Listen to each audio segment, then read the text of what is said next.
Boa tarde, boa noite para quem estiver nos assistindo. Nós estamos aqui com o Matheus Castelo, de Minas Gerais. Matheus, seja bem-vindo aqui conosco. Nós vamos gravar, Matheus, hoje aqui no Azuretá. Para quem não conhece o azuretá.com, é o nosso blog sobre Azure e sobre Linux, sobre Windows, sobre tudo que hoje está relacionado com a nuvem. E nós temos o Fernando, o Ronick, temos o pessoal de Recife aqui, o Caio, a Letícia, a Leila, participando conosco. E Matheus tem uma grande experiência aí com sistemas embarcados, com Linux, Windows Subsystem for Linux, né? Vem gravando aí vários vídeos incríveis no YouTube. Parabéns pelo trabalho, Matheus. E parabéns pelo seu blog também.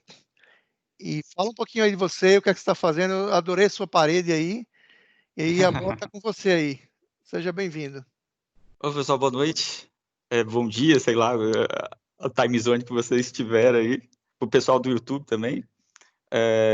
E vamos falar aqui um pouco sobre arquitetura de hardware, né? Porque a gente está acostumado com o nosso computador aqui, que é de uma arquitetura Intel, né? A gente sempre ouve, o meu processador é Intel e tal. Mas quando eu for rodar uma aplicação numa outra arquitetura, numa plaquinha, que seja para IoT, ou um sistema embarcado Linux que roda uma outra arquitetura ARM, a gente precisa colocar essa aplicação para rodar nessa outra arquitetura. Então, a gente vai conversar aqui um pouco sobre isso aqui, tá?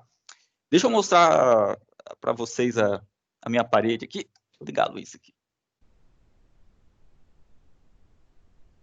Eu tinha colocado uma fita de LED aqui para ficar bonitona, mas não deu muito certo, não. Vocês estão vendo aí? Essas são algumas das minhas plaquinhas. Vamos vendo. Estamos vendo. Eu vi que tem um Raspberry Zero, que é o menorzinho no meio, na segunda Isso. fileira. Esse é o menor de todos. Não. Isso.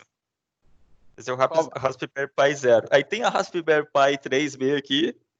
3. Essa aqui. Tem a Edison, da Intel, que infelizmente morreu, né?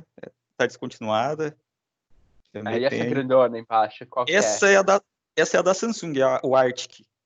A Samsung também teve um tempo que estava tentando entrar nesse mercado de IoT e estava produzindo algumas placas.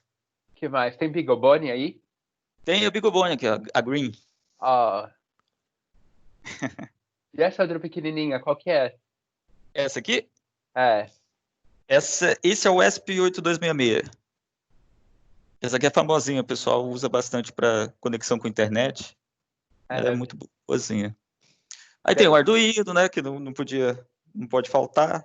O Arduino foi o que iniciou todas essas placas de prototipagem, né? Isso, é a mais famosa, né? Com certeza. Entrou na comunidade aí. É a porta de entrada das drogas, eu falo.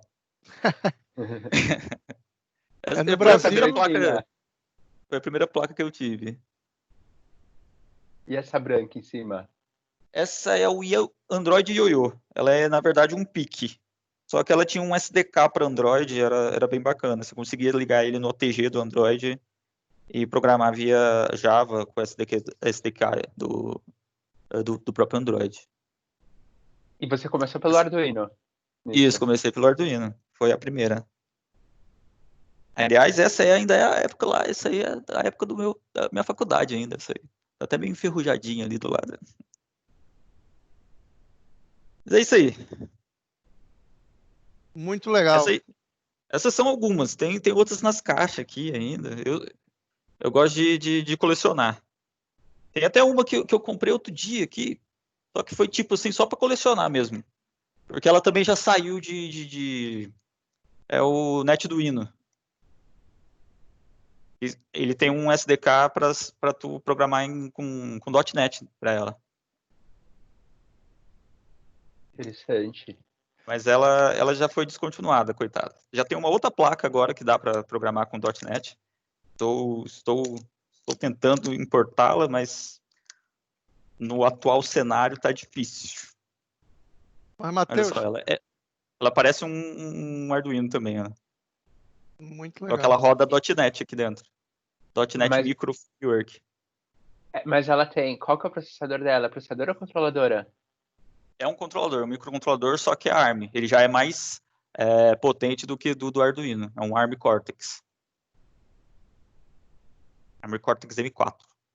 Oh, legal. E o que você vai mostrar pra gente hoje? Vamos lá.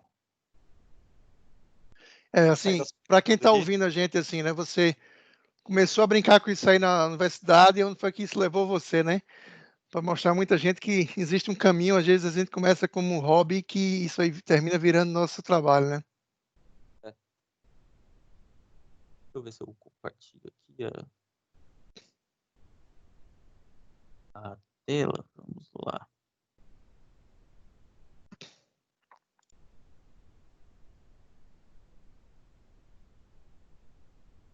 Vocês estão vendo minha tela?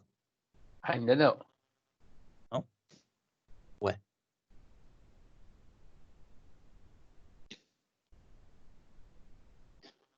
Aqui. Agora estão. Começou. Sim. Agora sim. Então, estou aqui no meu terminalzão do Windows e vamos começar aqui a baixaria. Agora a gente pode ligar a câmera aqui. Agora vocês estão vendo a gente também.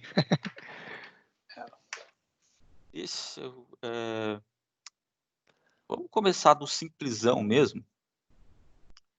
Vamos começar no simplesão. Eu tenho aqui na minha máquina algumas distros, tá? E eu vou usar esse Debian aqui, que eu já estou utilizando ele faz tempo. Ele já está meio que configurado com os compiladores e tudo mais. Eu vou inicializar ele aqui. Ele está rodando no WSL, olha só. Aqui, se você der esse comando aí no seu Windows, né, ele tiver... Já saiu agora com a build 2004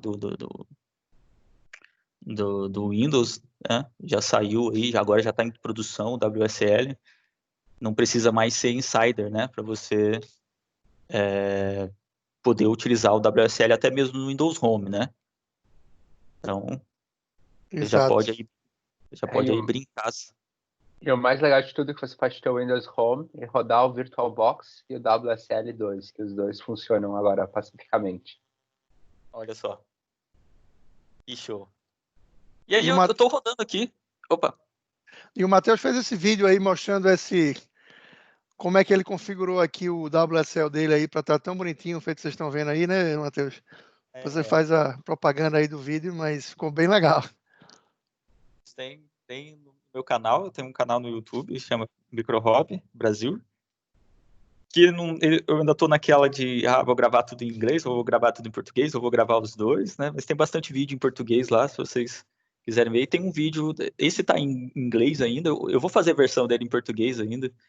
E tem no blog também, passo a passo, como deixar aqui, configurar o Powerline, né? Que aí ele deixa bonitinho aqui, você consegue colocar emoji. Aqui eu tenho um negocinho para falar dos containers, né? Eu tô com 70 Docker images na minha máquina e outras coisinhas. E aqui, olha só, o legal é que eu tenho isso tanto no PowerShell. Faz agora, Matheus. Mostra aí pra gente agora, em 2 minutos aí, rapidinho. Mostra aí o que é em português aí. As funcionalidades aqui? Mostra Vamos aí lá. a funcionalidade. Olha só, aqui eu tô no PowerShell, tá? Aqui é uma aba do PowerShell. Então isso aqui foi escrito em PowerShell, está utilizando o Powerline for PowerShell. E aqui eu estou utilizando, estou no Debian, tá? E estou utilizando também o Powerline, que é uma aplicação, olha só, é uma aplicação em Python, que aí ele faz isso aqui pra gente. Eita, que aqui no Debian não é... Cadê o Powerline? Aqui. Aqui, ó, Powerline Status. Então você pode instalar esse cara aqui, que ele vai deixar o teu terminal mais bonitinho. Só que aí você consegue configurar aqui, colocar o que você quiser, tá? Tem no meu blog o passo a passo. Mas olha só o que eu fiz. Se você, por exemplo, digitar aqui um comando que não existe, olha lá, ele vai retornar ele vai retornar um número de erro, né? Ele vai retornar um return, um exit code, que é de erro. Então eu consigo ler esse return code e mudar a cor aqui do meu Powerline, né? Mudar a cor aqui das minhas sessões e colocar um emojizinho aqui de tipo, você está fazendo coisa errada, quer ver? Vou colocar bananas aqui. Olha lá, ele vai me dar outro emoji. Vou colocar vai me dar outro emoji lá. Agora esse emoji ficou legal. uma bostinha. Você está fazendo coisa errada. E aí, se você colocar algum comando que realmente ele vai dar um return code, um exit code true, né, que é o 0 para o Linux aqui, ele vai retornar aqui para mim o meu cool guy aqui, tá tudo certo, o último comando que você digitou tá correto, né? E a mesma coisa aqui no PowerShell. Se eu der um nada aqui, ele vai falar isso é not recognized, né? E aí ele vai me dar lá o emojizinho e vai colocar em vermelho aqui. Aí eu já sei, ó, o último comando que você deu, ele tá errado. Ele retornou para você, ó lá. Eu dei um git status aqui numa pasta que não é um repositório git. E aí ele não vai printar em vermelho, que nem um comando do PowerShell, mas isso é um erro.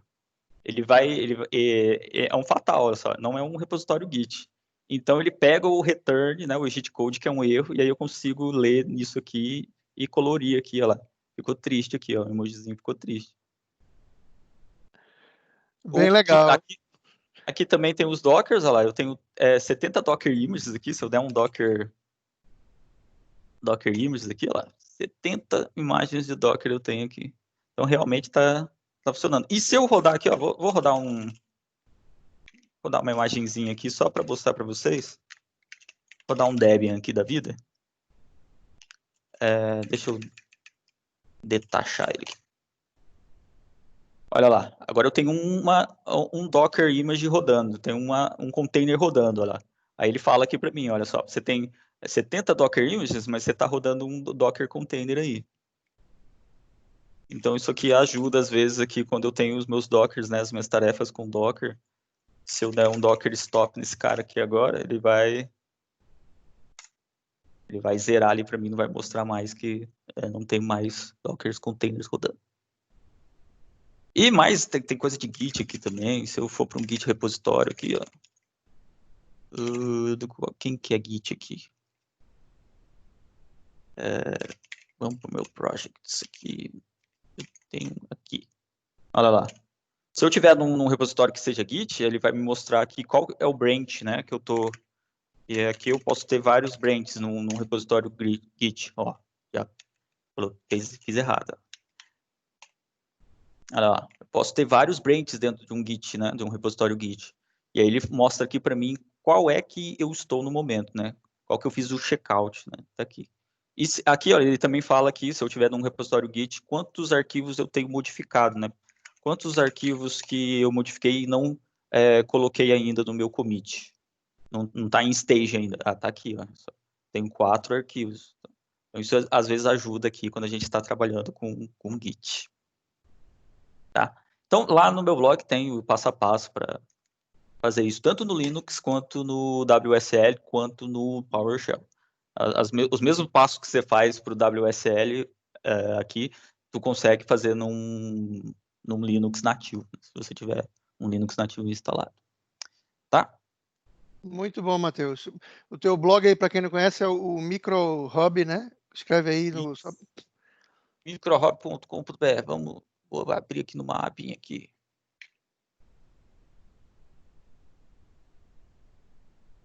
microhub.com.br. Aí tem o blog aqui. Tem conteúdo em inglês, tem conteúdo em português. Né? Tem uns bagulho maker aqui bacana. Então, o último foi esse do Powerline aqui. Aí aqui tem o passo a passo, bonitinho para vocês. Se vocês quiserem reproduzir aí os mesmos, olha só, aqui são todos os emojis que tem na lista. Aí ele pega randômico esses emojis aqui para cada erro. Até eu lhe convido para publicar esse blog em português também no Azuretar. Se você quiser republicar o seu em inglês, nós estamos mais felizes de colocar os dois em português e inglês. Bora, vamos sim. Vamos.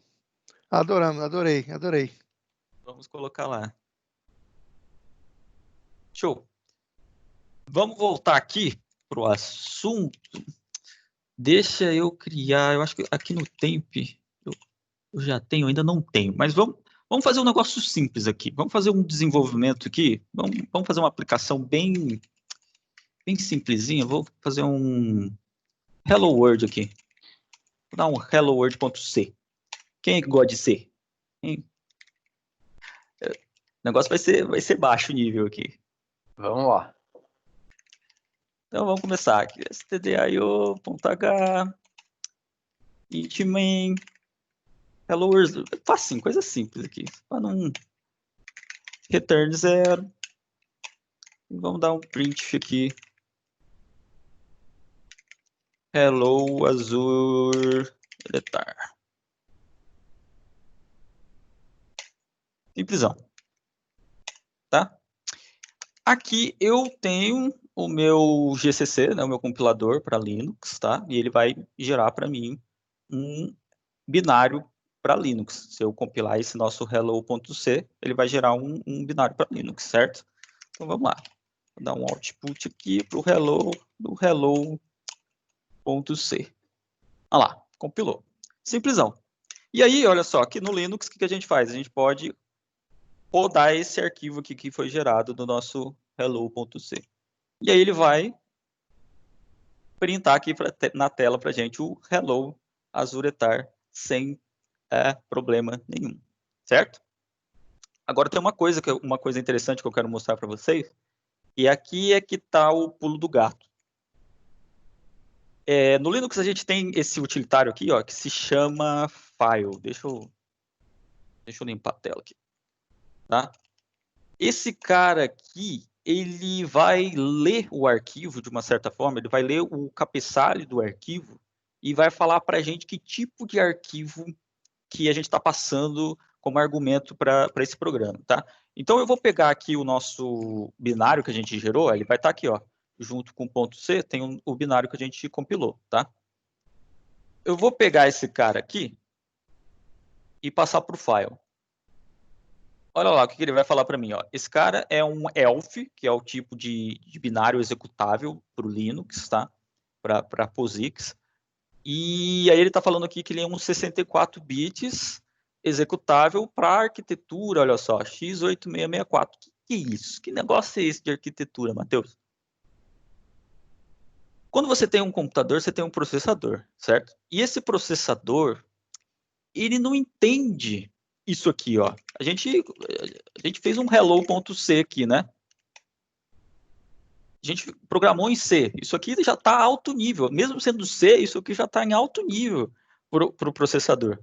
A gente está usando aqui palavras, né, em inglês, comandos e tal, e esse negócio compila para a gente num binário. E aí esse binário ele vai estar construído de uma forma que o nosso processador vai entender, certo? Então a gente tem que falar meio assim, a gente tem que falar a linguagem do processador. A gente escreve em C, a gente vai escrever um programa que é em C, só que a gente tem que compilar ele para uma linguagem, né, para um binário que o processador vai entender, que aí a gente fala que é a arquitetura x8664, certo? Então, beleza.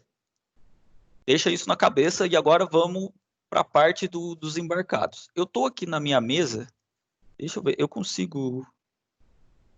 eu ver se eu consigo mostrar minha plaquinha aqui agora. Onde que tá? Vou parar de compartilhar aqui e vou Desligar minha trocar câmera. aqui. Desliga a câmera, Fernando, agora. Isso. Tá. Então eu tô com essa plaquinha aqui, tá? Essa aqui é uma Toradex IMX6, tá? Ela é parecida com a Raspberry Pi. Ela é um pouquinho mais robusta, ela tem um pouquinho mais de memória e tal. Agora a Raspberry Pi 4 tem até 8 GB, né? Foi anunciado até ontem ou hoje, né? Foi, Então, acho que é ontem. então a Raspberry Pi já tá ficando robusta também, tá ficando bem potentezinha. Esse cara aqui, ele tem um processador aqui, ó, tá até à vista aqui, ó. Vocês estão vendo esse negócio que tá prateado aqui, ó? Isso aqui é o processador dela, tá? E como eu disse, a gente tem que ter um programa que fale a linguagem desse processador, certo? E um binário, né, que tenha a linguagem, né, que tenha ali a arquitetura que vai rodar nesse cara aqui. E esse cara aqui é um ARM. E aí eu quero fazer um experimento aqui com vocês. Deixa eu compartilhar a tela novamente. E aí, o que eu vou fazer, pessoal? Eu vou pegar esse programa que a gente fez aqui e vou copiar ele lá para a nossa plaquinha. O que eu vou utilizar aqui? Ó? Lembrando que eu estou no Windows aqui, estou utilizando o WSL, tá? Estou utilizando... É muito legal isso aqui, porque tipo, eu estou acostumado a fazer isso no meu Linux, normalmente, e eu estou aqui no meu Windows, com o WS, com a minha abinha do Debian aqui, e estou fazendo tudo que eu faço no meu Linux, sem problema nenhum. Eu vou acessar a minha plaquinha via SSH, e aí eu tenho que passar para ela aqui o usuário que eu vou acessar ela, e aí eu passo aqui o IP, onde está o endereço IP, onde está conectada essa minha plaquinha. E aí ele vai conectar lá, ele vai fazer o protocolo do SSH lá, vai conectar e vai pedir a senha da plaquinha. E aí agora eu estou na plaquinha, olha só. Eu estou acessando agora o terminal, né? Vamos dizer assim, o bash, né? Da minha plaquinha, da plaquinha que eu mostrei. Só para falar aqui como é que funciona o SSH. E agora, o que eu vou fazer? Eu vou utilizar um utilitário do SSH que se chama SCP, que é o SSH copy, vamos dizer assim. Ele vai copiar um arquivo aqui, e quem que a gente quer? A gente quer o hello, que é o binário aqui que a gente compilou, né, do nosso Hello World. E eu vou passar lá para a minha plaquinha, né, no usuário Horizon, na placa, no endereço IP address esse aí, tá? E aí eu passo também aqui em que pasta que eu quero copiar, né? A pasta remota aqui, essa aqui é a pasta onde é a pasta na plaquinha, tá? Então o que eu vou fazer? Vou utilizar o SSH copy, vou pegar o nosso binário e vou jogar para a plaquinha nessa pasta aqui, tá? Aí vai me pedir a senha, beleza. Pronto, olha lá, copiou, bonitão. E agora eu vou acessar ela lá de novo, o terminal da plaquinha, para a gente executar esse cara aqui. Com sorte ele vai estar aqui, ó, com um monte de sujeira aqui dos meus testes aqui, tá? Mas aqui, ó, tá aqui, ó, o hello que a gente acabou de compilar. Se eu passar aqui o file aqui, tá rodando na minha plaquinha um Linux também, é um Linux embarcado, mas ele é um Linux e tem também os mesmos utilitários, olha só. Se eu passar o file hello, tô rodando na plaquinha. Ele vai me dar a mesma coisa lá, é um ELF 64 bits x8664. Agora, eu vou tentar executar esse cara aqui. O que vocês acham que vai acontecer? Vocês acham que vai dar bom? Vocês acham que o nosso processador ARM vai conseguir executar esse negócio? Vamos ver. Vou passar aqui e vou executar o nosso hello. Opa, lógico que não vai funcionar. Olha lá, não consigo. O Bash já está falando aqui para mim, ó, eu não consigo executar esse arquivo binário. O formato do executável está com erro, ou seja, eu não sei eu não consigo executar o formato desse executável. Por quê? Porque ele é x8664. E eu estou numa plaquinha que, olha só, tem um outro utilitário bacana do Linux que se chama Arc. Se você digitar Arc e der um Enter, ele vai mostrar em que arquitetura que ele está rodando. Qual a arquitetura do processador que esse Linux está rodando? É um ARM V7. Geralmente, por exemplo, a Raspberry Pi, ele vai rodar num ARM V7, ARM V8. O ARM V7 é os 32 bits e o ARM V8 é o 64 bits, tá? Então, olha só, eu vou abrir outra abinha aqui do Debian também para rodar esse Arc.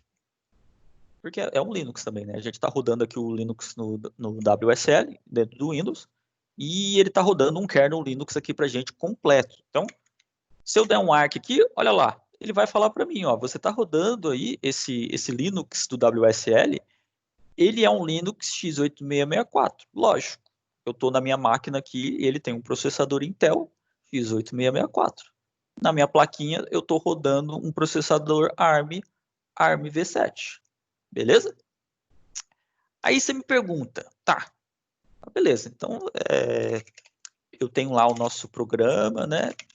O nosso Hello World,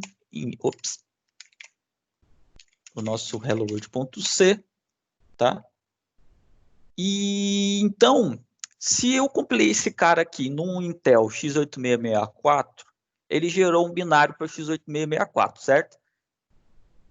Se eu fizer isso aqui na minha plaquinha, que é um ARM, então eu vou gerar um binário para ARM, certo? Certo. Só que aí tem um problema. Olha só, eu não tenho o compilador desse cara na minha plaquinha. Por quê? Porque para sistemas embarcados, geralmente a gente quer ter no nosso sistema o mínimo possível. Porque a gente não quer gastar com hardware, a gente não quer gastar com recursos. Então a gente coloca o mínimo possível para rodar uma aplicação específica. Porque quando a gente está na nossa máquina aqui, a gente quer jogar, né? A gente quer acessar a internet, a gente quer fazer um monte de coisa. Então ela é genérica, né? Ela foi feita de uma forma que você pode pendurar nela um monte de coisa, USB e tal, e acessar a internet, jogar e um monte de coisa, tá? Agora, num sistema embarcado, que é uma plaquinha, a ideia é diferente. Às vezes você não quer usar ela como um computador, às vezes você quer utilizar ela para um fim específico, para uma aplicação que vai ler alguns sensores e vai jogar isso na internet, ou vai ter só uma câmera com algum processamento de inteligência artificial. Então ela vai ser para um fim específico. Ela não precisa de 1 tera de memória de armazenamento. Ela não precisa de 8 GB. Tudo bem, a Raspberry Pi agora tem 8 GB, mas geralmente o pessoal usa ela até como computador pessoal, né? Aí para esses casos pode ser útil. Mas para uma aplicação que tenha só um fim, que vai ter uma entrada e vai te dar uma saída, uma coisa mais simples, ele não precisa de tanta coisa. Então eu estou aqui com um Linux, só que ele é o Linux mínimo. Ele não vai ter compilador, ele não vai ter um monte de coisa que eu teria aqui no meu Debian, que eu estou na minha máquina de desenvolvimento, tá? E agora, José, como é que eu faço para ter, né? Como é que eu faço para compilar o nosso Hello World aqui para uma arquitetura, né? Para gerar o binário para aquela arquitetura aqui, para o nosso ARM V7, né? Ah, mas aí existe um negócio muito bacana que se chama cross-compilação, ou, né, em português, a compilação cruzada. O que é isso? Ele pega o teu computador aí de desenvolvimento, que é Intel x86-64, e vai ter um compilador que vai cuspir o binário para uma outra arquitetura. Por isso que a gente chama cruzado. Ele vai usar x86, mas vai gerar código, vai gerar binários para a arquitetura ARM, tá? E aí esse carinha aqui olha só. Eu tenho todas as ferramentas, né, de compilação, olha só, com esse prefixo aqui, ó. ARM, Linux, GNU, blá, blá, blá, e aí o comando, ó. Tem o GCC que a gente usa. Se a gente for utilizar o GCC sozinho, ele vai compilar para Intel. Se eu utilizar GCC com isso aqui, com esse prefixo, que é o prefixo do ARM, ele vai gerar código, vai gerar um binário para mim, para ARM, né? Então vamos fazer isso aqui? Eu vou compilar o mesmo Hello World que a gente tem aqui, tá? Só que para ARM agora. Olha lá. Passei o GCC, só que com o prefixo da ARM, tá? Vai fazer o output aqui do binário hello, utilizando como fonte o nosso hello.c, tá? Show. Gerou aqui. Lembra do nosso coleguinha o file? Olha só, se eu passar file agora no hello, mudou. Agora é um ELF, 32 bits, executável para ARM.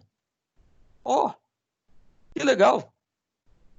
A gente tem um cara que entende x86. Olha que loucura. Que coisa bacana. Você tem um binário, um compilador que vai rodar no x86-64 e vai gerar um executável para ARM. Isso se chama compilação cruzada. O que a gente acabou de fazer aqui é uma compilação cruzada.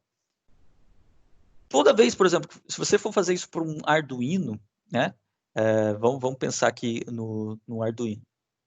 O Arduino, o microcontrolador do Arduino, que é o processador do Arduino, ele também tem uma arquitetura diferente do seu computador. Toda vez que você abre lá a IDE do Arduino e gera o seu sketch, que a gente chama, né? O seu programinha para Arduino, ele também vai utilizar um cross-compilador, que a gente chama, né? Um compilador cruzado, para a arquitetura do processador do Arduino e vai gerar um binário lá que o processador, né, que o microcontrolador do Arduino entenda, tá? Mas vamos ver se isso aqui deu certo mesmo. Vamos pegar o nosso hello. Eu vou utilizar aqui a minha memoriazinha do bash. Onde que tá o comandozinho? Epa. Ah, eu acho que eu estava na outra aba, né? Então vamos voltar à aba. Vou sair aqui da plaquinha. Tá? Tava no bash da plaquinha. Tá aqui, ó. Vou utilizar o SSH de novo lá, tá? Para copiar o binário para a plaquinha. A senha. E vou entrar de novo na plaquinha. Estamos de novo aqui acessando a plaquinha, tá? Olha lá, vou fazer aqui de novo o file no hello para vocês verem que a gente está com o novo executável. É o 32 para arquitetura ARM. Agora, se eu rodar esse carinha aqui, opa, agora a gente vai ter o hello azuretar sem problema nenhum. Agora ele entende, né? Agora ele tem ali as instruções da arquitetura ARM e ele vai conseguir executar isso e vai fazer o print aqui para a gente, tá? Então, pessoal, esse é um dos problemas que a gente tem quando a gente vai trabalhar com sistemas embarcados, tá? Geralmente, a arquitetura que a gente tem na nossa plaquinha é diferente da arquitetura que a gente está desenvolvendo. E aí a gente precisa desses cross-compiladores aqui, ou os compiladores cruzados, para gerar os binários para essa arquitetura aqui para a gente. Tá? Vamos... Esse é o exemplozinho do Hello World. Tem também como fazer isso com .NET. Porque quando você vai criar... Matheus, eu vi lá que tem dentro do seu... Eu vi que tem um Blazor Google Maps there. Você estava brincando com... eu vi que tem um Blazor Google Maps. Isso foi um blog que você fez, alguma coisa? Não, esse aqui ainda está em produção. Esse aqui são cenas dos próximos capítulos. Vai ter uma palestra no TDC. Então eu tô com esse material assim nos 80%. E aí eu vou falar sobre Blazor com IoT, rodando Blazor na plaquinha. E vocês podem ver aqui, deixa eu colocar... Muito bom. Deixa eu colocar... tema que nós queremos falar também no Azuretar, sobre o Blazor. Eu também sou um grande fã do Blazor e WebAssembly, eu acho que é o futuro, né?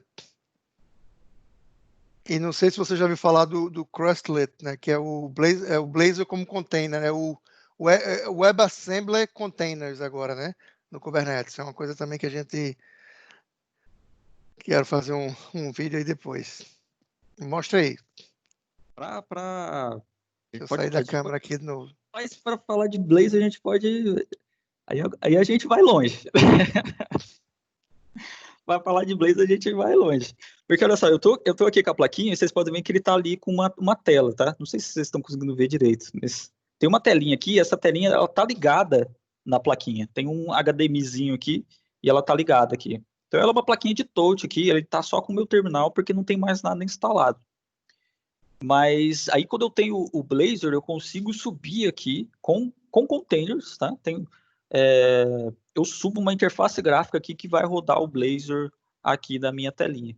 Então essa é a ideia daquela aplicação. Mas fica aí cenas dos próximos capítulos.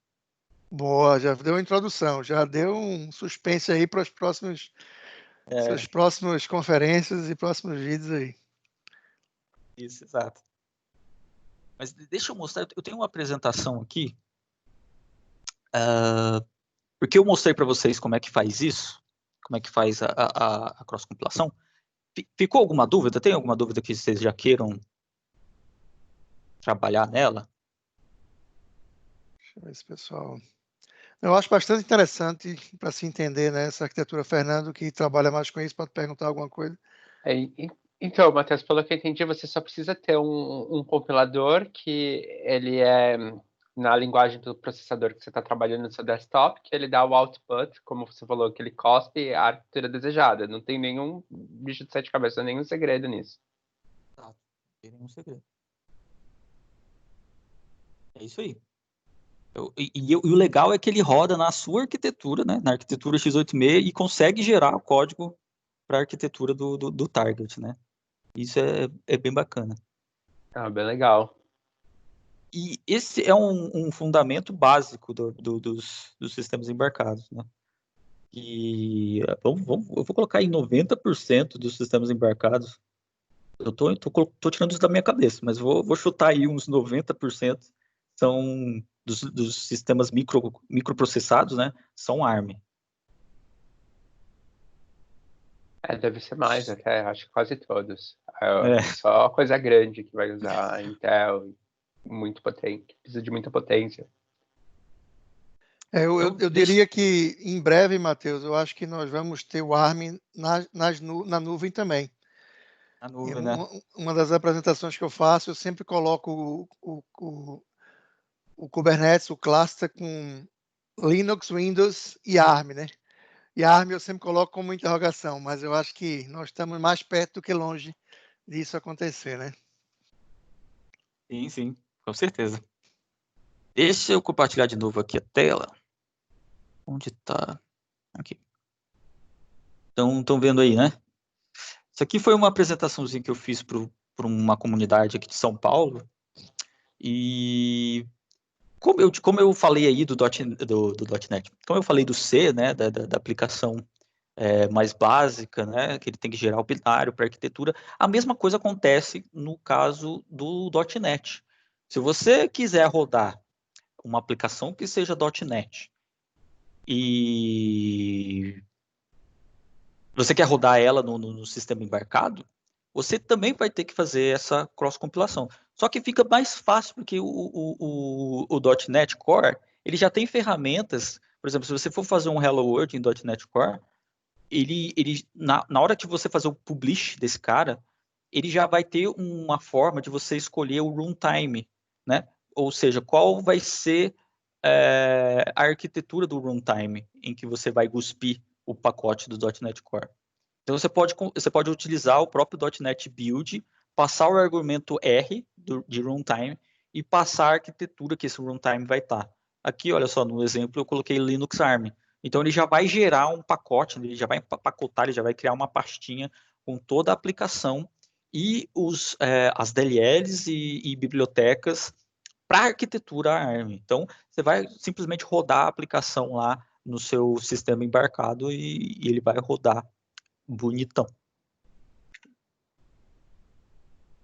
E a gente pode fazer um teste aqui desse.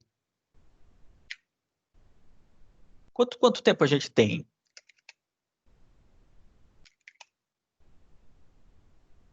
Estamos com você. Pode. Depois a gente quiser quebrar o vídeo aí, mas vamos lá. Tá interessante. Então, eu voltei aqui para o meu PowerShell Core, tá? Que é aqui que eu vou ter o .NET. Eu vou lá para minha pasta. Ops. Documents. Voltar para o temp aqui. Eu vou. Será que eu já tenho um Hello World por aqui? Ainda não. Estou fazendo muito spoiler aqui. Fazer vou criar um .NET New. Eu sempre esqueço. Usar Visual Studio tem esses problemas, né? Fica tão fácil que a gente esquece os comandos.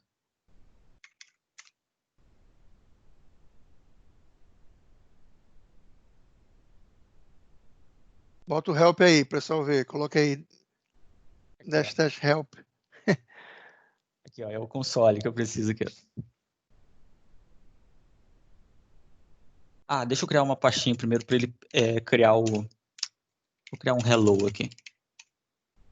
Eu vou dar um .NET New console. Ele vai criar para mim uma console application. E eu fiz errado, olha, tá vendo? Ele pega o nome da pastinha onde eu tô. o nome do projeto, tá vendo? Eu criei a pastinha Hello aqui e dei o .NET New Console sem entrar na pastinha Hello. Aí ele vai criar para mim o projeto Temp aqui. Retardado. Vou entrar no Hello aqui e vou dar .NET New Console de novo. E agora ele vai criar o projeto Hello. Bonitão. Beleza. Então, olha, eu vou abrindo aqui do code aqui, esse cara. Quando a gente cria uma aplicação console com .NET, ele já cria aqui o Hello World pra gente. Padrãozão. E eu vou mudar isso aqui, vou colocar Hello Azuretar, que nem a gente fez no... Eita. Calma aí, rapaz.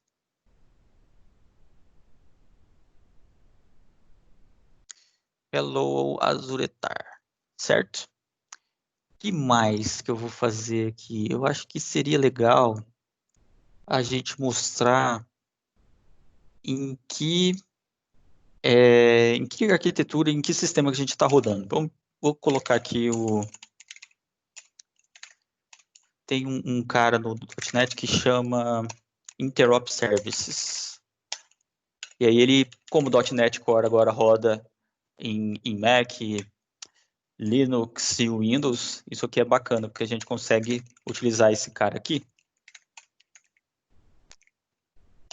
para falar para a gente em que arquitetura, em que sistema operacional a gente está rodando.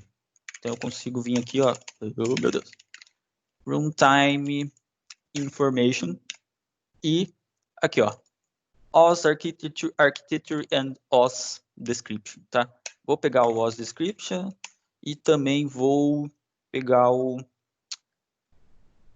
OS Architecture. E aqui o nosso intuito é rodar multi-arquitetura, né? E uma das coisas legais do .NET Core também é isso. Vamos lá. Então, o que ele vai fazer? Vai printar aqui para mim o Azuretar, vai printar para mim a descrição do sistema operacional, né? Ou seja, a versão do sistema operacional que a gente espera. E também a arquitetura, que nem a gente fez no Arc lá no Linux, né? Que mostrou x86 ou ARM. Esse carinha também vai fazer isso para a gente.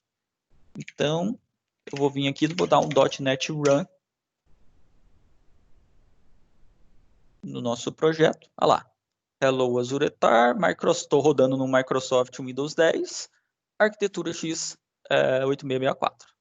Então, funcionando bonitão. Agora, como é que eu faço para rodar isso na minha plaquinha? Aí eu tenho que utilizar aquele comando lá. Deixa eu pegar minha cola aqui. Onde está? Aqui. Eu tenho que utilizar esse cara aqui, o Publish, o .NET Publish. E passar para ele o argumento R, que é o runtime. Falando para ele aqui, olha, eu quero que você publique a minha aplicação, tá? É isso aqui que ele está fazendo. Eu quero que você publique aqui a minha aplicação para arquitetura, para Linux, primeiramente para Linux, tá? E para arquitetura ARM. Então, vou mandar ele trabalhar aqui. E aí ele vai fazer aqui por debaixo dos panos aquela compilação cruzada. Ele vai gerar todos os binários, vai gerar todas as DLLs, né? Vai gerar também o core do .NET para você conseguir rodar tudo isso lá no Linux. Na plaquinha.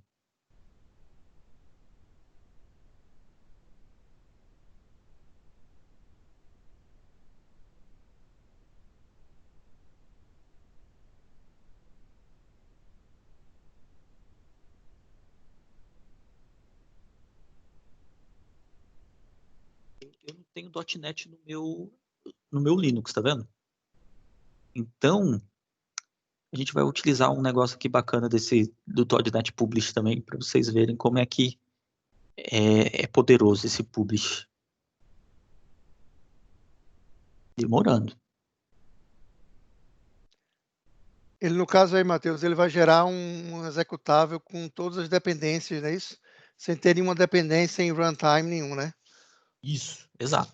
Por isso que ele está demorando mais um pouco. Ele faz uma otimização para... Ele vai ver todas as dependências que o seu código tem e só vai criar um pacote, né, um executável com o necessário, né, para ficar o tamanho mínimo possível, né? Exato. Isso aí. Vai gerar uma pastinha publish lá no meu bin, né? Barra bin do meu projeto e vai só com o necessário para rodar. O meu computador, eu não sei, quando ele começa a compartilhar a tela, ele fica numa lerdeza.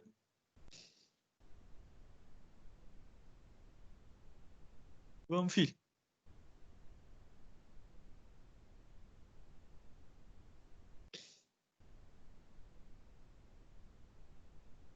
Hello World. E geralmente é rapidaço. Dá um clique no enter aí, só para ver se tá. Se não é a... Não, eu consigo matar ele aqui. Hum. Eu vou dar um build primeiro, porque a mesma coisa você consegue fazer aqui com todos os comandos do .NET, você consegue passar o runtime aqui. Vamos dar o .NET build para ver se ele...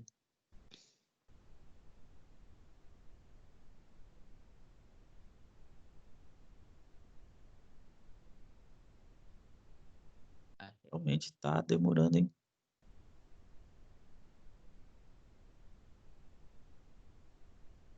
Deixa eu tirar o compartilhamento aqui da tela. Vamos ver se ele me ajuda.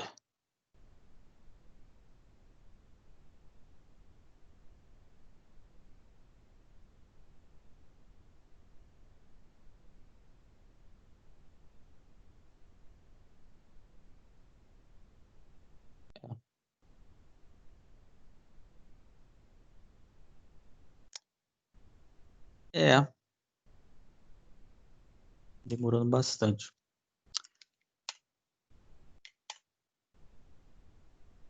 Bom. Fecha essa tela e abre de novo. Fecha o terminal, abre de novo. É. Às vezes, mas... Deixa eu tentar aqui.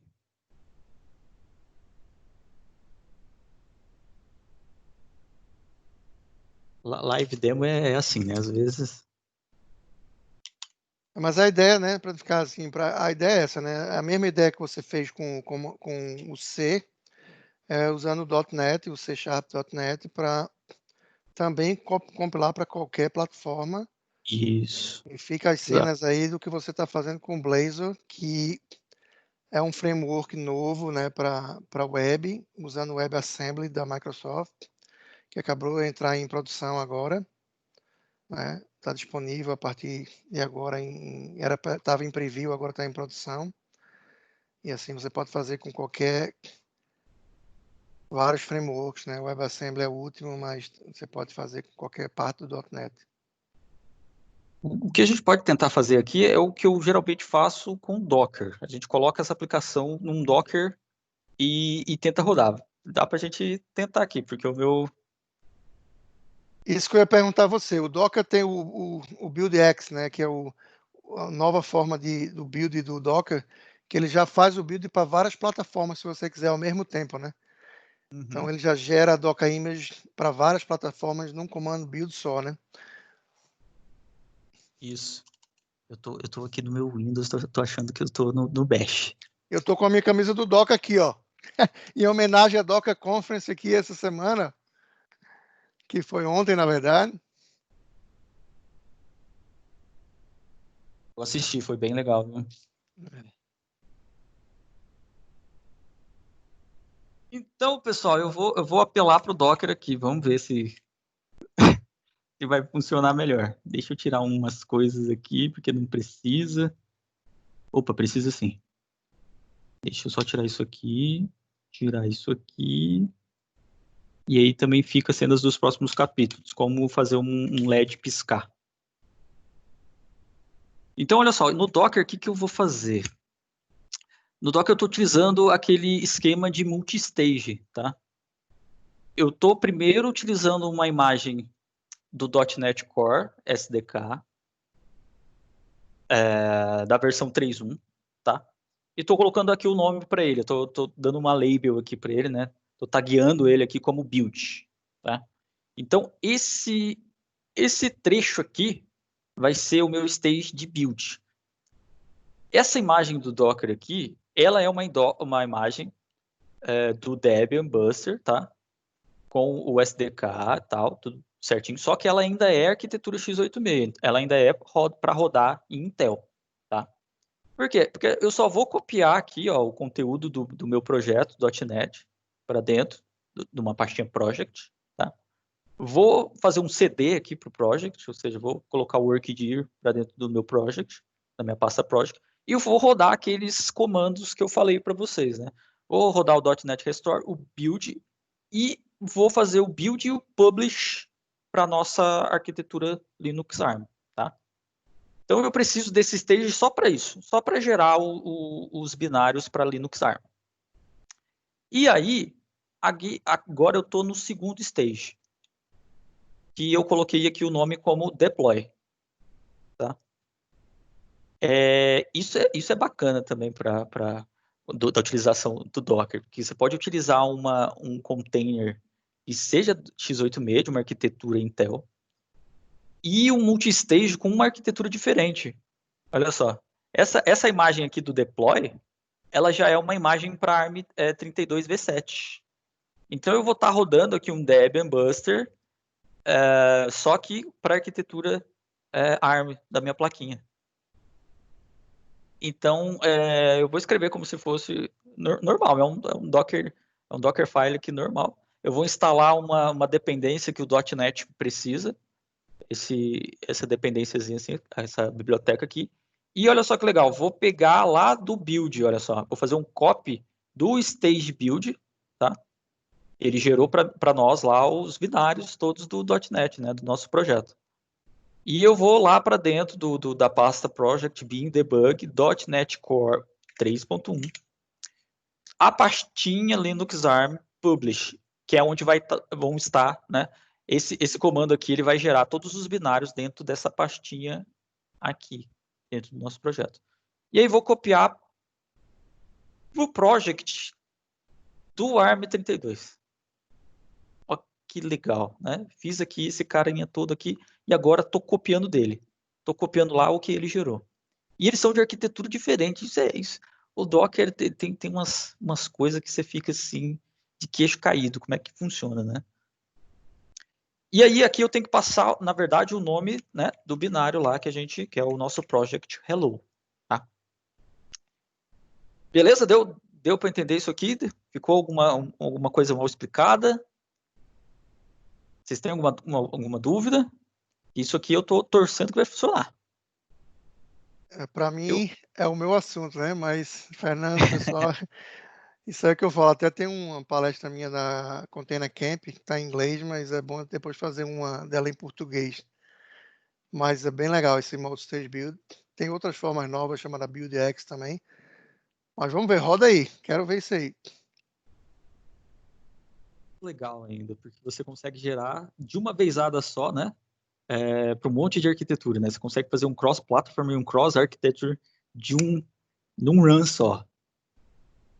Mas vamos lá, vamos aqui nesse multi-stage aqui que a gente fez. Vamos rodar esse cara aqui agora. Eu vou fazer o build dele aqui. Ele está aqui? Dockerfile. Então eu vou docker build, passar o Dockerfile, falar para ele aqui que eu estou nessa pasta, tá? Ele vai utilizar os recursos dessa pasta, porque como eu fiz no meu Dockerfile, olha só, ele vai copiar, né, todos os arquivos da minha pasta e vai passar para o project. Então, aquele ponto que eu estou passando ali, na verdade, é o caminho da onde está o meu project, que é essa pasta aqui mesmo. Então, eu só passo um ponto. E eu vou utilizar aqui o meu usuário do Docker Hub, para armazenar essa imagem aqui, tá? Aí eu tenho que passar o tag aqui, né? -t. Então ele vai gerar esse Docker build, vai gerar a imagem do Dockerfile para gente e vai taguear ela aqui como Matheus Castelo Azuretar para gente. E aí com sorte isso aí vai funcionar. Olha lá, tá rodando .NET, olha lá. Epa, já deu pau aqui. E que ele tá falando? Eu gerei é porque eu estou utilizando, eu já estou testando aqui o .NET 5, eu já instalei o preview do .NET 5. Tenho que mudar isso aqui. E eu acho que nem é assim. Ele tem um outro padrão, .NET 3.1. É Netcore, a app. Deixa eu pegar um que tem aqui. Pronto. É assim. O .NET Core 3.1 é assim. Como a gente está utilizando aqui uma Docker Image do SDK do 3.1, né? Ele vai conseguir gerar para a gente aqui de projetos que são feitos para o 3.1. E aqui no meu projeto aqui ele estava para o 5, né? Que eu estou utilizando aqui na minha máquina. Então eu tive que mudar isso aqui para o 3.1, tá? Beleza, vamos rodar de novo. Pode ser até isso, viu? Que o meu .NET Core 5 aqui não tá... Provavelmente, foi o que aconteceu. Mas aí o Docker vem para salvar você Isso. e você faz tudo dentro do Docker. E aí, o legal disso aí, Matheus, é que, para explicar para o pessoal, é que é como se você estivesse rodando numa outra máquina, né? Então, Exato. todas as dependências que você tem não dependem do que está instalado na sua máquina, né? São todas dentro do container. Isso gera Ele você tem poder todas as trabalhar com... dependências... Pode falar. Não, e gera... Você pode trabalhar com qualquer... diferentes versões, né? Do .NET, inclusive .NET legado, né? Então é isso que o Docker Olha, separa muito. olha só. A gente passou aqui pelo build, olha lá, funcionou. Então, como eu estou utilizando a mesma versão, eu não mudei o meu .NET Core, né, dentro desse container, né? Ele é a mesma imagem que eu utilizo já faz tempo, já conheço ela. Olha lá, ela gerou para mim todo o Hello DLL lá, a aplicação, ele gerou para mim a pastinha Linux ARM. Então, ele fez tudo bonitinho aqui, porque é como se é um outro ambiente, né? Ele não depende do meu ambiente. Ele conseguiu fazer sem problema. E aqui, agora ele já está na segunda stage, olha só, já está no deploy aqui. Ele já pegou a imagem do ARM 32 bits para o Debian e já instalou aqui para gente a nossa... Ó, cada layer desse aqui é um daqueles comandos, né? E que a gente tem no nosso Docker file. Cada comando desse aqui gera uma layer na nossa Docker image. Esses caras aqui, ó, tá vendo? Olha lá, instalou, copiou, conseguiu pegar lá do stage build, copiou, blá blá blá, fez aqui o nosso command e tagueou, pronto. Agora eu consigo colocar essa imagem aqui no meu Docker Hub. Vamos dar um Docker push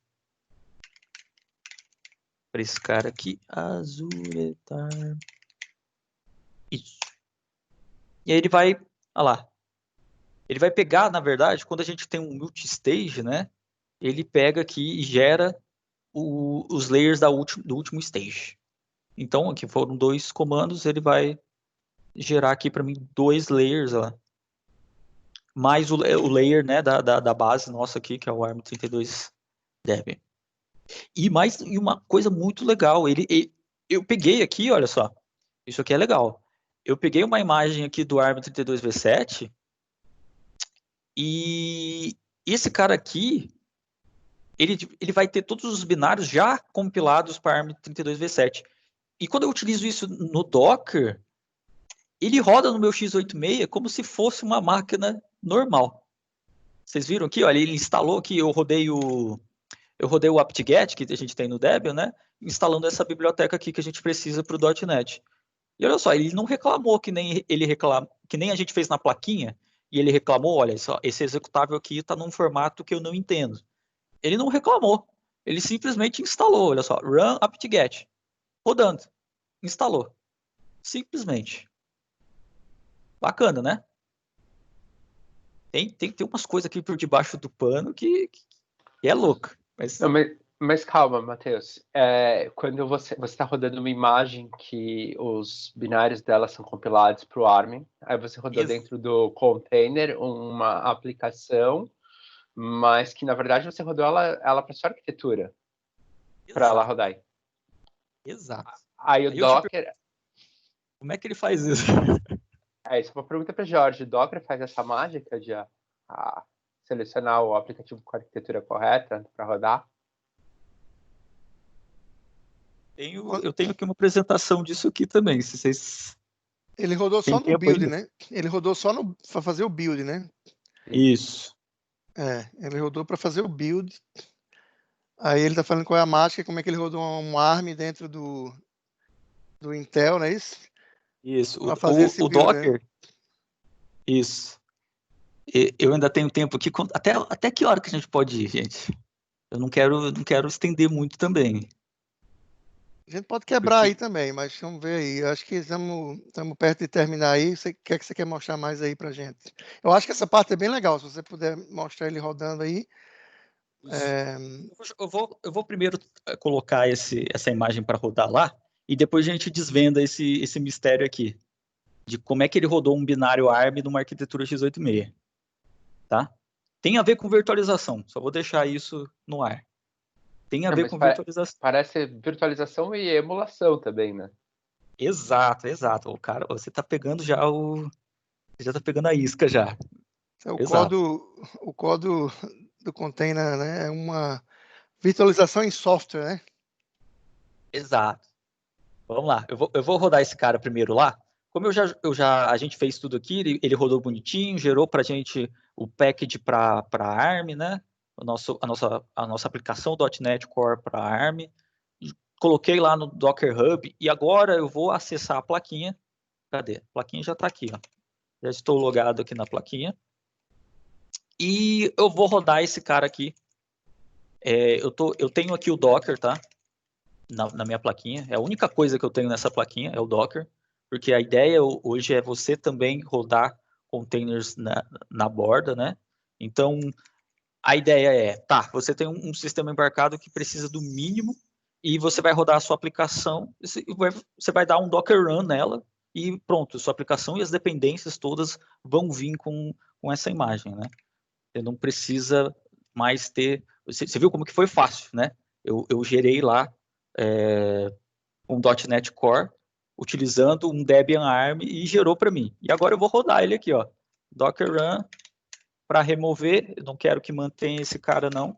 Quero que ele rode, vá embora e mate os recursos. Vou passar o Interactive aqui para a gente poder ver o que vai acontecer aqui, tá? Para ele printar aqui as informações. E vou passar o nome Matheus Castelo Azuretar. Vamos ver, ele vai baixar do Docker Hub essa imagem.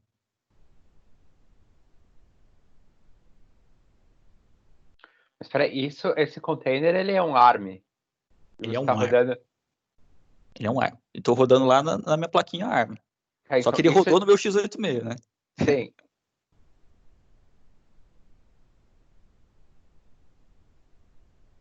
Ela tá baixando. Você tá com uma pergunta? Então, e se você tentar rodar esse container no seu Windows, no seu Linux, dentro do Windows? A gente vai fazer isso, a gente vai fazer esse experimento. Tá. Boa. Na verdade, o Docker dele já está rodando lá dentro do Linux, Fernando. Ele provavelmente está usando Docker para Linux, né? Do WSL2. Isso. O Docker, na verdade, já está rodando no Linux, né? Qualquer comando, mesmo que ele esteja usando PowerShell, já é um Linux que ele está rodando. Então, ele está usando a virtualização do Linux, né? Que o Docker usa, né? Behind the scenes, né? Por trás das cortinas, para fazer a virtualização, né? É o famoso Linux Container que o Docker usa, né? Sim, mas eu quero ver o Linux Container rodar a aplicação pro ARM no Windows. O que vai acontecer? Depois vamos testar, porque agora a gente está rodando nativamente na placa que tem o processador ARM. Vamos ver o que acontece. Aqui na minha máquina, ele já está, né? Como eu gerei esse container aqui na minha máquina, ele já está aqui. Vamos rodar ele. Eu acho que eu vou rodar ele aqui enquanto o outro ali, mas eu acho que ele já rodou ali. Tá fazendo download ainda.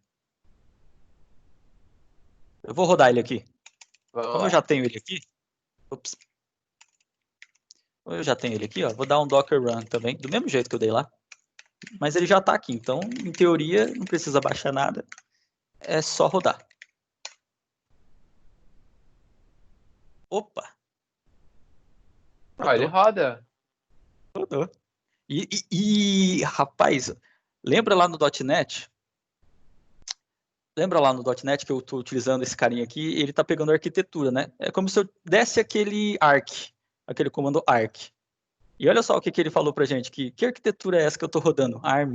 Ué? Então quer dizer que o Docker ele tem já uma tradução de arquitetura para rodar os containers? Deixa eu mostrar mais uma coisa para vocês aqui. Que eu estou no WSL, né? Deixa eu mostrar para vocês. Eu estou rodando esse Debian e ele está no WSL versão 2, certo? Então ele está utilizando um kernel dentro do Hyper-V, né? É um kernel completo, né? Kernel Linux completo. E é essa versão aqui do kernel, olha, a 4.19.104 Microsoft Standard. E esse cara aqui, se ele está rodando aqui num x8664, é porque ele foi compilado para x8664, certo? Certo. E quando a gente rodou a nossa aplicação aqui, olha só, o que ele falou aqui da versão do sistema operacional. É a mesma coisa. Ele está usando o mesmo kernel. Só que ele está falando que é arquitetura ARM. Legal, né? Muito. Aí, deixa eu mostrar mais um negócio legal para vocês. Lembra do file do nosso helloworld.c? Que ele é um executável, 32 bits para arquitetura ARM. Se eu rodar esse cara aqui, lembra que eu rodei ele lá na plaquinha e ele falou, olha, cara, esse executável aí eu não entendo. Eu não vou rodar esse negócio. Aqui também ele não entende. Mas é porque não está configurado, porque ele não tem essa biblioteca aqui, olha. Senão ele ia rodar, pessoal. Senão ele ia rodar. Poxa vida, ó. Aí eu tenho que colocar aqui o arquitetura para o ARM. Ah, poxa vida. Se eu tivesse no meu Linux, ia funcionar isso aqui. Você quer dizer que uma aplicação ARM roda no Linux? Exato. Tem que só instalar as bibliotecas para o ARM também, que ele vai emular esse cara aqui. Deixa eu só voltar aqui para a nossa aba do .NET, porque nesse meio... Oi. Que é o que se você voltar para o seu Dockerfile lá, o seu Dockerfile, rapidinho,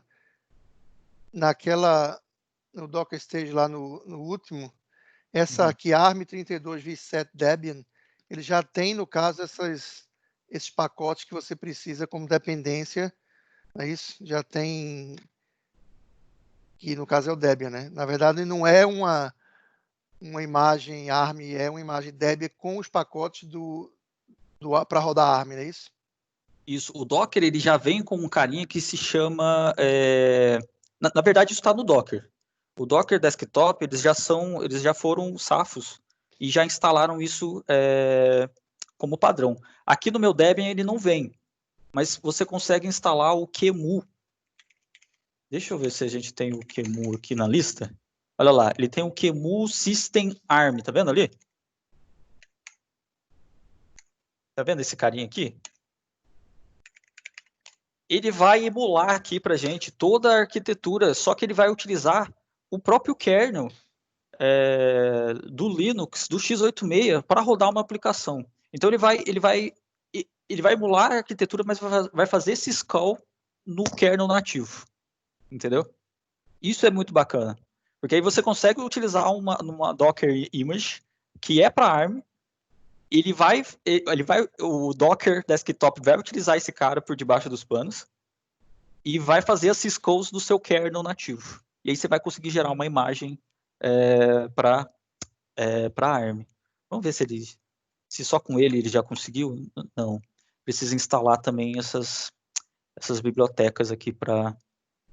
Eu entendi. Em resumo, o Docker resolveu toda a complicação para desenvolver sistemas embarcados, porque você já consegue desenvolver no seu sistema, você testa no seu sistema e você Exato. passa o container para o sistema embarcado. Foi A melhor coisa que inventaram. Agora, Nossa. finalmente, eu entendi o que é isso que tá todo mundo falando de rodar Docker no Raspberry e no dispositivo embarcado.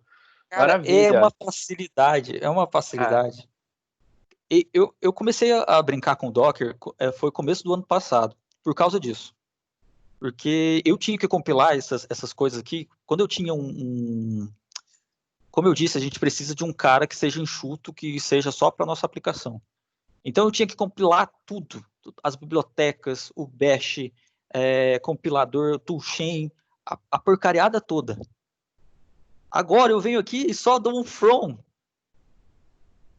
E o cara me guspe uma imagem e eu chego lá na minha plaquinha, dou um run e pronto, olha só. Hello Azuretar, mostra aqui a versão do meu Linux, ARM, pronto. E acaba toda a complicação de configuração do sistema do Linux que você tem na sua plaquinha. Você usa uma imagem bem padrão e só muda o seu container. Exato. Aqui na Toradex, onde eu trabalho, a gente está trabalhando nesse cara aqui, que é o Horizon Core. Vocês devem já ter ouvido falar do Rancher, do CoreOS, né? Que são sistemas operacionais, são distros, né? Na verdade, Linux, mas que são voltadas só para rodar container. É a mesma ideia que a gente tá aplicando para sistemas embarcados. É uma distro mínima, ele só tem o Docker, só tem um runtime do Docker, e aí você entrega para ele uma aplicação Docker, né? Uma Docker Image, e ele vai rodar essa sua aplicação aqui. Bonitão. Né? Poxa, que pena que isso aqui não rodou. Porque rodar isso aqui é muito bacana. Mas Muito legal. eu acho. Faz um resumo aí, só para o pessoal entender assim, o que você fez, né?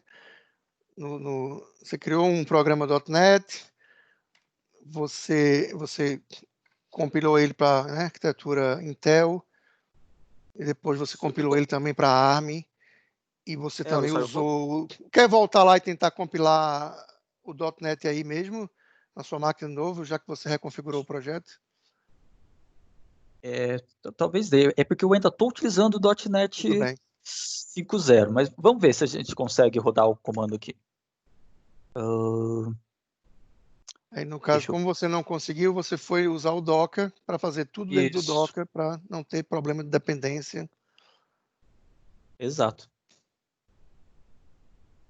Vamos rodar esse cara aqui agora. Agora ele está com 3.1. Parece que ele evoluiu, né? Agora... Isso. Pronto. Agora deu. Agora funcionou. É que o .NET 5 ainda não está muito bom, hein? Mas tudo bem. Vamos lá. Olha só, ele gerou lá o bin debug, né? Que nem ele gerou lá do Docker, mas agora eu consigo copiar todo esse cara lá para minha plaquinha. Eu vou utilizar o SCP aqui também para fazer isso. É o bin debug netcore 3.1 Linux ARM publish. Ups. Vou copiar toda essa pasta lá para nossa plaquinha. Eu já esqueci o IP dela. Deixa eu pegar o IP dela aqui.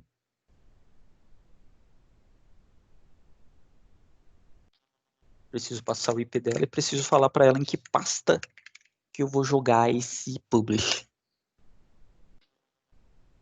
E aí ele vai copiar tudo lá que ele criou. Olha só, dentro da pasta, olha lá, ele pega todas as dependências, tudo que é SO, Shared Object, para nossa aplicação, tudo que é DLL, né, que a gente precisou para rodar isso para Linux. Então ele vai copiar todos esses caras lá para nossa plaquinha.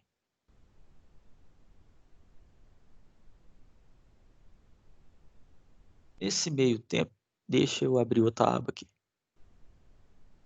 Acabar a memória de tanta aba. Deixa eu ir lá. Temp. Hello. Olha só recapitulando aqui, se a gente der um .NET Run na nossa aplicação aqui, na minha máquina, que é esse programa aqui, tá? Olha lá, o que ele vai printar para mim? Vai printar Hello Azuretar, vai printar para mim a versão do sistema operacional que eu estou rodando .NET e também a arquitetura do sistema operacional que eu estou rodando o nosso .NET, tá? Então, como eu estou aqui na minha máquina de desenvolvimento, né, no meu Intel, ele vai falar para mim, ó, Hello Azuretar, Microsoft Windows 10, arquitetura Intel x8664, tá? E aí, olha lá, copiei tudo lá para nossa plaquinha, e agora na nossa plaquinha, se a gente rodar esse cara aqui, eu devo ter uma pastinha aqui, Publish. Eita, que o Google tá me ouvindo aqui. Ups. E aí eu tenho que passar o hello aqui, olha. Então, vamos lá para o Publish. Tem todas as dependências aqui. E se eu chamar o hello aqui, ó, ele vai me dar um problema também. Lembra daquela... O Docker veio a calhar muito bem, pessoal. Por quê? Lembra dessa biblioteca aqui? O meu sistema ele é tão enxuto que nem essa biblioteca ele tem. E aí eu preciso instalar ela primeiro para ela rodar, né? Aí e disso aqui que ele está me reclamando, olha só. Você não tem um package para esse negócio aqui. É o globalization, né? É o package de globalization. Quer dizer que ele rodaria, vai... mas ele tem uma dependência que você não tem nessa sua plaquinha aí, né? Isso, nessa minha distro, ele não vai ter esse... Que é esse carinha aqui, é exatamente esse carinha aqui, o libicu. Eu preciso desse carinha aqui para ele não dar essa desgraça aqui. Aí ele ia rodar que nem a gente fez no container. Se eu rodar com container, ele já está com as dependências, né? Olha lá, pronto. Hello Azuretar, Linux, a versão do kernel que eu estou rodando, arquitetura ARM. Então, utilizar containers, a gente descobriu aqui, né? A gente viu na pele aqui que usar containers para sistemas embarcados facilita a vida de um monte. Ô, Matheus, você rodou esse Docker Run dentro da plaquinha, para ficar claro, pessoal, né? Isso. O Docker está rodando dentro da plaquinha. Ó. Vocês podem ver, aqui na minha máquina, só, tá todo bonitão, né? Cheio de emoji, com Powerline. Na plaquinha não, eu não tenho essas coisas, né? Só tem o nomezinho aqui, ó, da placa, a Pales MX6. Isso aqui é a plaquinha, tá? Esse Docker Run eu rodei na plaquinha.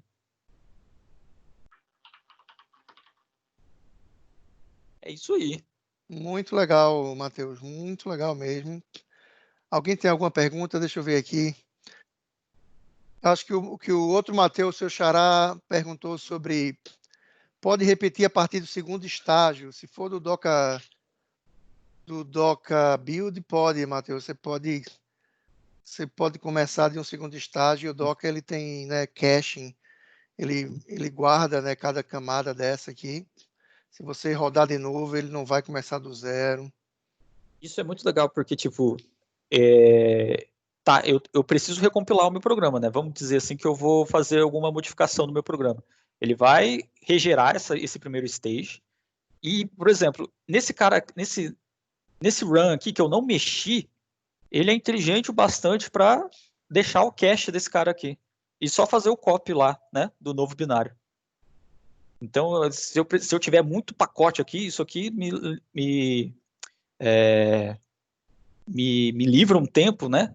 Porque se eu tiver muito pacote aqui, esse apt-get pode demorar. Então, se toda vez que eu tiver que regerar aqui o meu binário, eu tiver que rodar isso aqui de novo, meu Deus do céu. Então, o Docker ele é inteligente bastante para deixar em cache os comandos que você não modificou, né?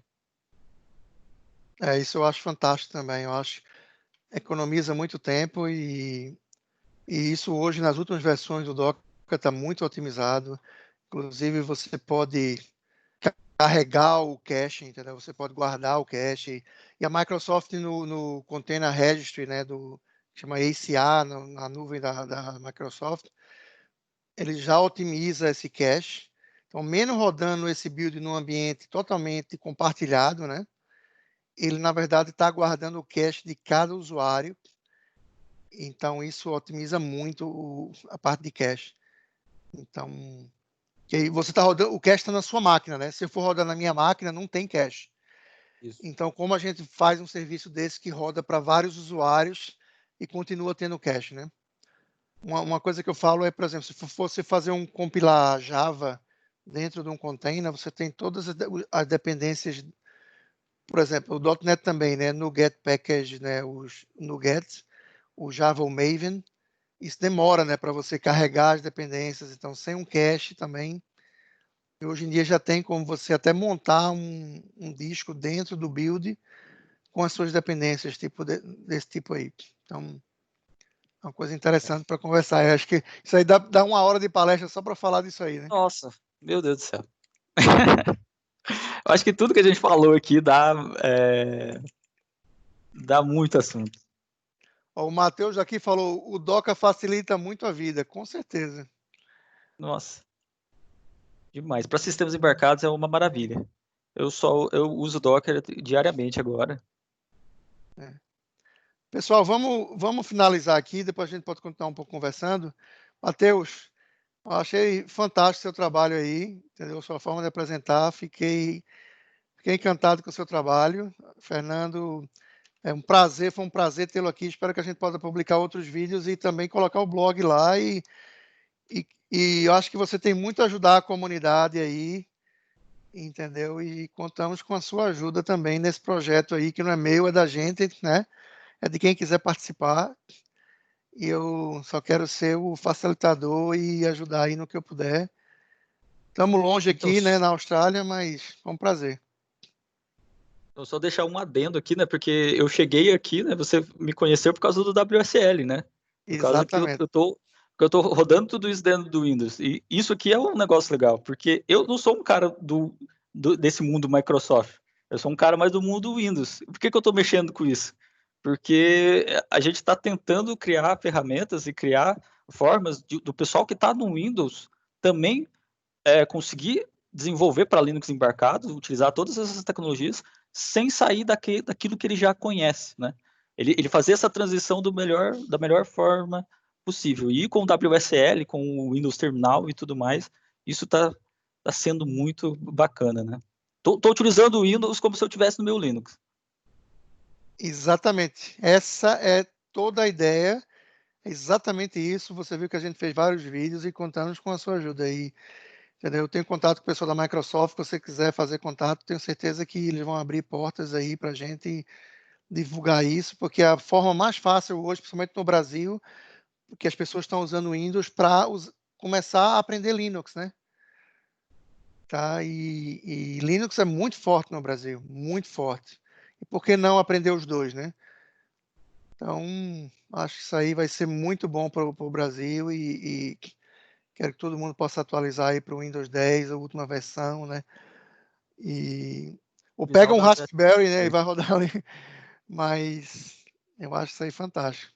Fernando, alguma consideração? Adorei aprender porque os sistemas embarcados estão usando Docker. Agora eu entendi que acaba com toda a dor de cabeça, toda a sobrecarga de instalar dependências, é tudo super automático. Foi ótima a explicação, aprendi muito. Obrigado, Matheus. Então Valeu. fica aí cena dos próximos capítulos. O pessoal está dando parabéns aqui no chat. Parabéns, Matheus. Show demais. Só adorou. Depois eu vou configurar aqui bonitinho o meu Debian para aquele lance do QEMU, para mostrar para vocês. Depois fica para uma próxima, porque aí vocês Emu vão é o ver. pulo do gato, né? É o pulo do gato. É o pulo do gato. É isso Fantástico. aí. Mas obrigado, pessoal, por me chamar também, pelo convite, né? A gente gosta de compartilhar, a gente que gosta de compartilhar conhecimento, não tem horário, não tem. Pode chamar, podem contar comigo aí, a gente tá junto nessa aí. Matheus é dos nossos, ó, legal. É. Legal que o WSL conectou nós três aqui, que eu cheguei no Jorge porque eu assisti a apresentação que ele fez